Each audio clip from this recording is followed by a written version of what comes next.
Em nome do Pai, do Filho e do Espírito Santo. Amém. Celebramos hoje a memória dos santos Roque, Afonso e João, presbíteros e mártires aqui da América do Sul. Do Evangelho segundo São Lucas. Naquele tempo, quando Jesus se aproximou de Jerusalém e viu a cidade, começou a chorar e disse: Se tu também compreendesses hoje o que te pode trazer a paz, agora, porém, isso está escondido aos teus olhos. Dias virão em que os inimigos farão trincheiras contra ti e te cercarão de todos os lados. Eles esmagarão a ti e a teus filhos, e não deixarão em ti pedra sobre pedra, porque tu não reconheceste o tempo em que foste visitada. Palavra da salvação. Glória a vós, Senhor.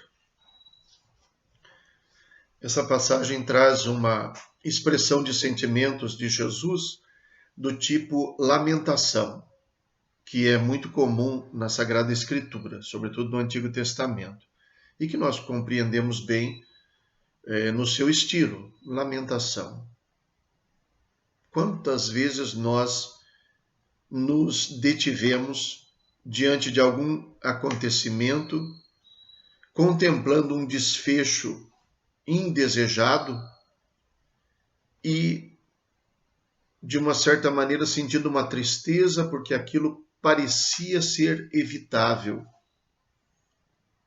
As coisas podiam ser diferentes. Então, uma lamentação. Essa lamentação de Jesus acontece no contexto, segundo o Evangelho de São Lucas, no contexto da sua última visita a Jerusalém, sua última viagem a Jerusalém.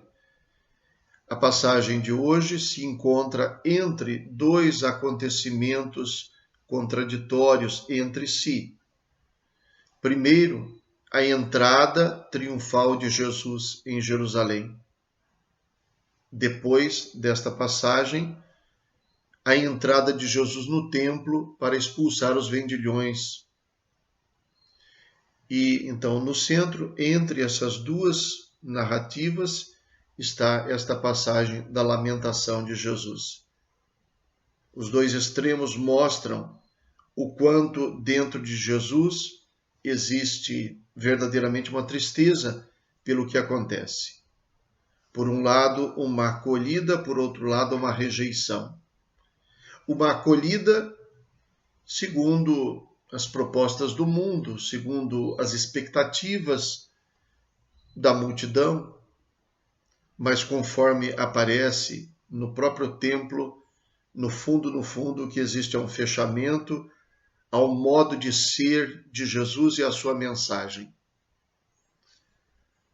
Esta passagem que traz essa lamentação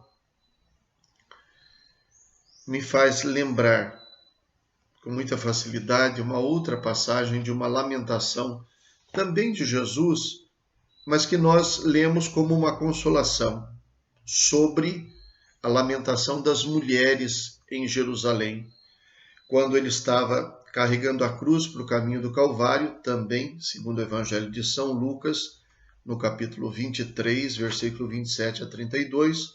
Hoje nós ouvimos o capítulo 19, de 41 a 44.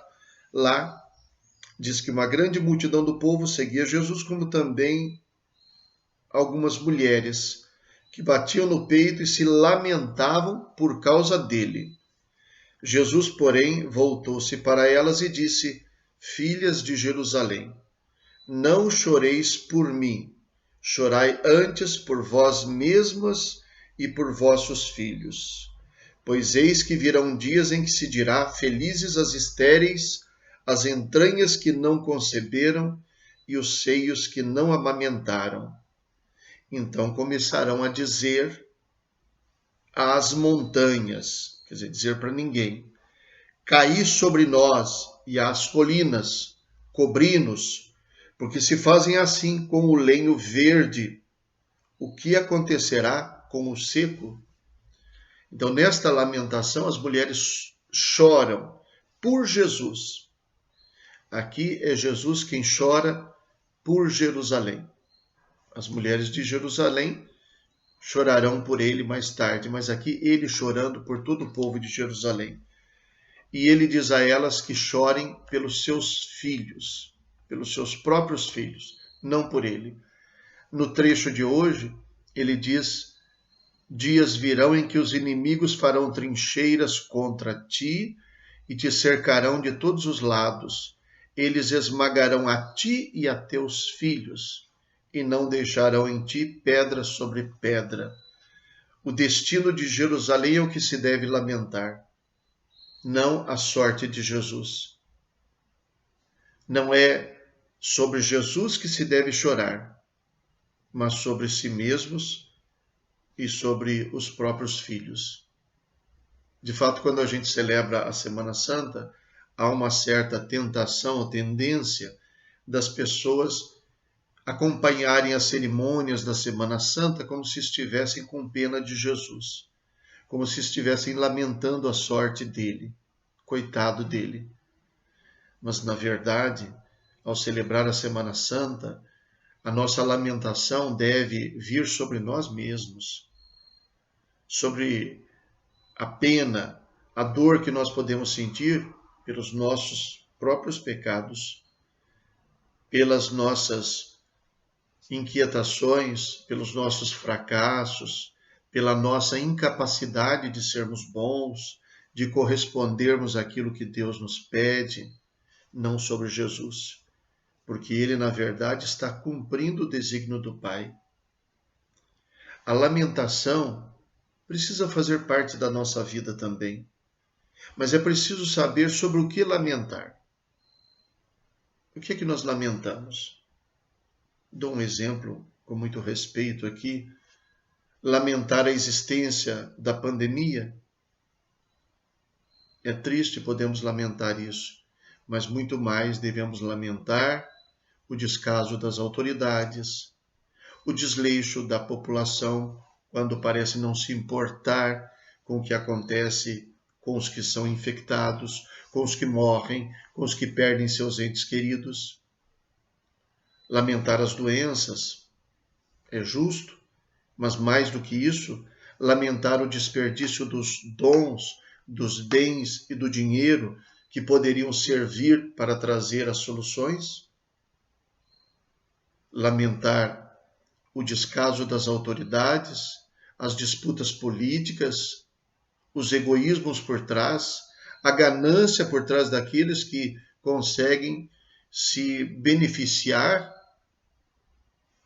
de um lado politicamente, de outro lado financeiramente.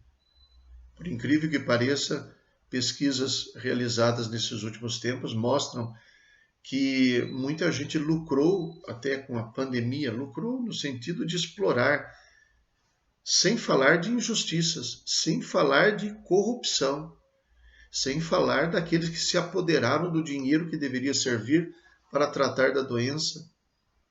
Lamentar os pecados da humanidade é mais justo do que lamentar os problemas decorrentes da nossa vida, da nossa natureza e da nossa limitação. Lamentar a morte é justo, mas mais do que isso, o descaso sobre as mortes. Então, Jesus, que chorou sobre Jerusalém, chora sobre a humanidade, porque as coisas podiam ser diferentes. O Papa João Paulo II, certa vez, disse assim: as gerações futuras olharão para nós e nos julgarão, porque neste tempo nós praticamente tivemos todas as condições de resolver os problemas da humanidade e não o fizemos. Pessoalmente, cada um de nós pode lamentar o bem que não fez, o mal que deixou acontecer e, sobretudo, lamentar o próprio fato da gente ser insensível às coisas que mais importam, que mais interessam. Rezemos.